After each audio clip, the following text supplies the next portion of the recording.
जय माता दी। 3 अक्टूबर 2024 से शारदीय नवरात्रि की शुरुआत हो चुकी है, जो 11 अक्टूबर तक चलेगी। नवरात्रि के 9 दिनों में प्रत्येक दिन देवी दुर्गा के 9 रूपों की पूजा की जाती है। इस पर्व को पूरे भारत में बहुत ही धूमधाम से मनाया जाता है।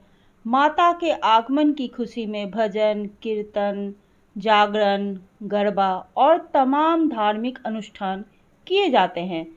माना जाता है कि इन 9 दिनों के दौरान माता रानी अपने भक्तों के बीच पृथ्वी लोक पर ही रहती है। ऐसे में माता रानी का पूजन और उपासना करने से देवी माँ अपने भक्तों के सभी कष्ट हर लेती हैं और सुख समृद्धि का आशीर्वाद देती हैं। बहुत से लोग इस दौरान 9 दिनों का उपवास रहते हैं और अष्टमी या नवमी के दिन व्रत खोलकर कन्या पूजन करते हैं। तो आइए अब हम जानते हैं कि इस साल शारदीय नवरात्रि अष्टमी और नवमी तिथि कब है। इस साल शारदीय नवरात्रि में महाअष्टमी 11 अक्टूबर 2024 को है। इस दिन संधि पूजा भी की जाएगी। पंचांग के अनुसार अश्विनी शुक्ल पक्ष की अष्टमी तिथि 10 अक्टूबर 2024 को दोपहर 12:31 से शुरू हो रही है, जो 11 अक्टूबर 2024 को दोपहर 12:06 पर समाप्त हो जाएगी। इसके बाद नवमी तिथि लग जाएगी।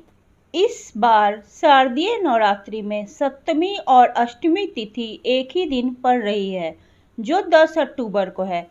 शास्त्रों के अनुसार नवरात्रि में जब सप्तमी और अष्टमी तिथि एक ही दिन हो तो दुर्गा अष्टमी का व्रत उस दिन नहीं करना चाहिए। इसे निषेध माना गया है।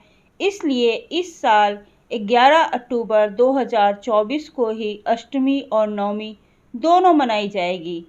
यानी अष्टमी और नवमी का व्रत रखने वाले 11 अक्टूबर को ही व्रत रख सकते हैं।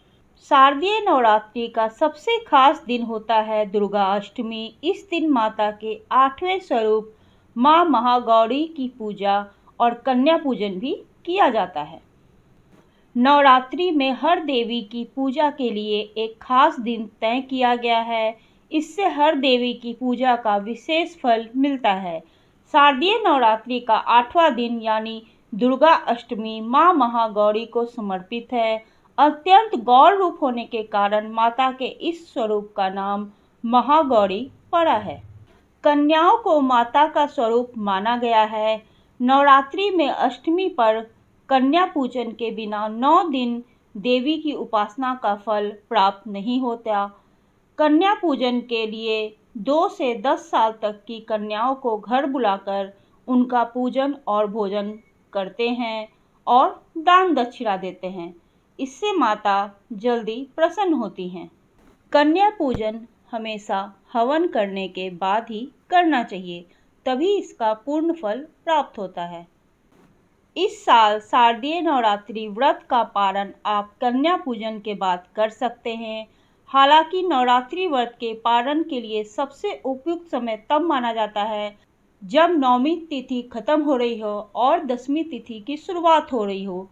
यह वक्त व्रत के पारण के लिए सबसे उत्तम माना जाता है। इस समय मंदिर में और ब्राह्मणों को यथाशक्ति दान दक्षिणा देने के बाद व्रत का पारण हम कर सकते हैं। तो आपको यह जानकारी कैसी लगी, प्लीज़ मुझे कमेंट करके ज़रूर बताइएगा। और इसी तरह की धार्मिक और रोचक जानकारियों को सुनने के लिए प्लीज़ आप मेरे चैनल को लाइक कीजिए, सब्सक्राइब कीजिए। जय माता दी।